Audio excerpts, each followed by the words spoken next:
And you decided to set it up as a public benefit corporation. So first, maybe just quickly explain to people what a public benefit corporation is.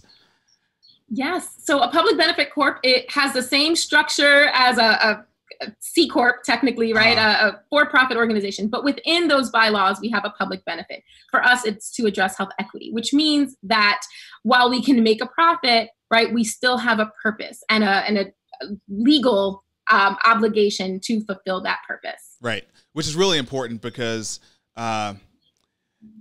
people will try to say that corporations exist for the benefit of the shareholders, and it's really corporations exist to do whatever the bylaws and the operating agreement says they exist to do, right? So it's not these conventions are not laws; they're conventions, right? So that's super cool. And I mean, I think I know why you did that, but how has that shaped the way that you run the business? Yeah. So I think, early on when I first started, I'm the first Latina owned and operated public benefit corp in all of New York. Wow. And when I started, when I started doing this, health tech equity work, I went to funders. I was like, all right, we need to raise some capital. And when I told folks that I was a benefit corp, I got that door shut on me so fast. Really? I was like, oh man, yes. This was, in 2015, it was like, no one was like, they were like, I had one investor say, why the hell would you do that?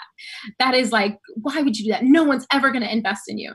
And for me, right, it forced me to double down on the work. To be like, okay, that's fine. In fact, I actually don't need your capital anymore. I'm going to bootstrap this company and make it profitable, which I did.